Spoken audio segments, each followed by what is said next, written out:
Guys, tara uban sa ko ninyo natay hatod sa airport.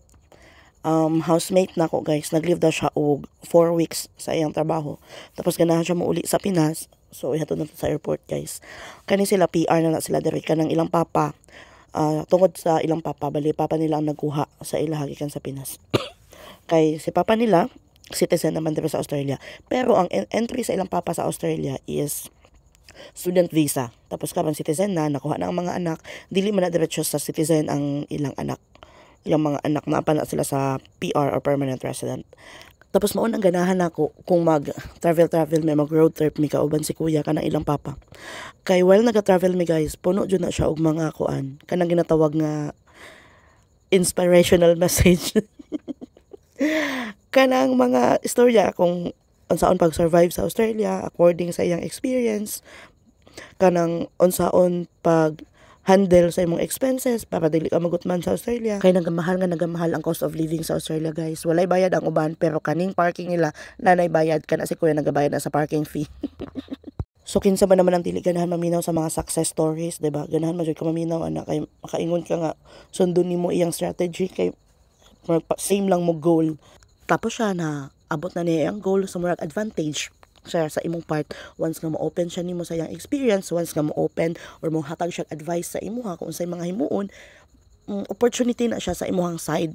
So dapat paminawon nimo kay para makakuha kag mga idea. Mao nang ganahan ako sa iya kay dili sa selfish pag-abot sa mga ingana nga butang kay siya mismo kabalo siya sa struggle o siya mismo na experience niya ang mga struggle bago niya na reach tong iyang target sa iyang kinabuhi diri sa Australia guys. So after 1 hour guys, naabot na jud mi diri. After mi nagpark, ni diretso mi diri sa ilang entrance.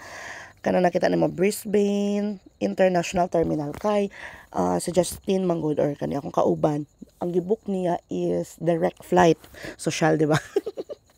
Direct flight Brisbane to Manila. So ni adto mi diri sa international airport na mi diretso, wala na mi ni adto og domestic kay domestic kung naa kay mga layover inside Australia. Like, ang difference man gud sa international ug domestic, bago pa lang po jud na ako ni siya nabalaan guys.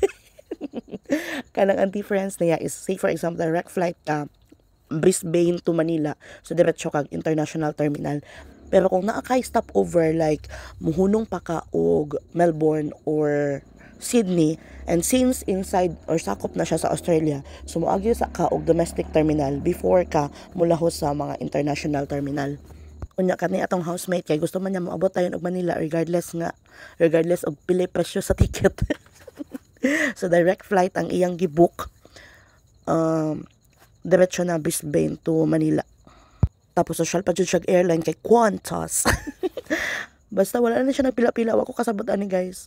Basta siya na ni check-in sa iyang sarili, tapos nihatag na lang dayon og boarding pass. Wa na siya ni pila-pila. Di ko ka-relate ani niya kay best in pila ba ako katong pag-uli na ako.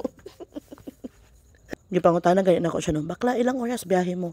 Bisa na siya mga 8 hours bakla. Huy, wa jud ko ka-relate. Di jud ko ka-relate niya kay 24 hours jud ba ako nagbiyahe nung pauli na ako sa Pinas. Tapos ako saya, ha? Ang lapit lang pala ng Australia at saka Pinas? Siya, oo, bakla, malapit lang, bakit? Ana siya, bakit? Di ba nakauwi ka na before? Tapos ako, huy, wag mo akong ikumpara kasi. Ang dami kong dinaanan nun. Dumaan pa ako Singapore, dumaan pa ako ng Vietnam. So, nasa 24 hours in total. So, dili po na siya nakarelate, anak. Ay, basta siya, kapila na po na siya ni Uli og Pinas. Ang iyang ginahimo, direct flight dyan na dayon niyang i-book. Kaya dili siya ganahan ng mga layover. So, ako kay, nilayover ko og Singapore. 8 hours. Niadto pa kog Vietnam. Layover ko sa Vietnam mga 3 ka oras.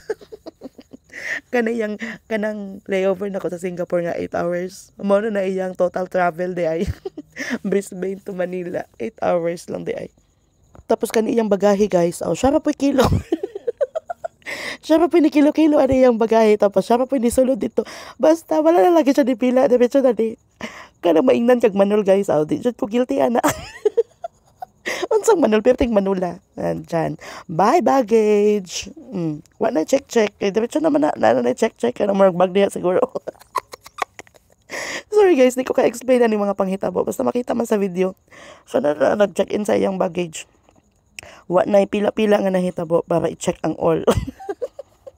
Machine na ang mag-check sa tanan. Katong ako akay. Ma'am, kiloon sa dato. Kiloon sa nato, ma'am. Tapos, ma'am, na kay mga kuan, mga dala nga mga perfume, unsa ba diha ron.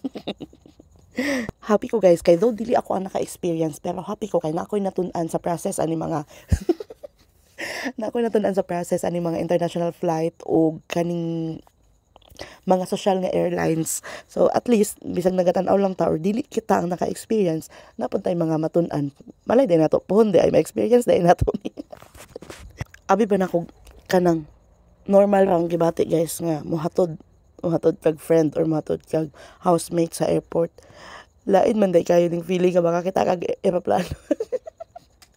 Kada makakita kag aeroplano ba tapos ang flight madulog sa Pinas. Hoy, wag pwede mo ingon na lang kay sunod na lang sa kusay mong bagahe. Sa una bitaw nga naa sa Pinas, anong kamot sa makakita kwarta kay pa Australia.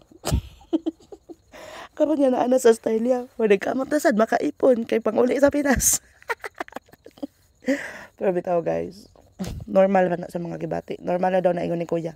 Normal na daw na nga bation nimo na especially og makakita kag mga nindot or mga happy moments sa Pinas. Kanang imong mga plano usahay ma-twist jud kana makaingon ka nga hala mas okay man day sa Pinas or hala mas happy man day ko sa Pinas. Pero ingon ni kuya, according kay kuya, huna-una daw nimo kung ngano ni plano kag ingana or huna-una daw nimo nga unsa imong target sa kinabuhi nganong niabot kag Australia. Once nga mingawon kag Pinas, i-motivate lang daw nimo imong sarili nga huna-unaon nimo unsay plano nimo nganong niabot kag Australia tapos daghan daghan og tao nga naning kamot na makabot og Australia tapos kina-decline, dili tanan nga nangandoy mo abroad or nangandoy mo pa Australia is nataghan og chance nga makalakaw og Australia. So dapat i-consider nimo imong sarili nga fortunate ka or blessed ka kay gigrant ni Lord ang imong desire. So mao na siya lugar. Mulakaw na si Justin guys, mulakaw na ang among gihatod na siya sa departure. Ingat Just and enjoy your 4 weeks vacation in Philippines. Bye guys, muuli na sad mi o matulog ko sa sakyanan.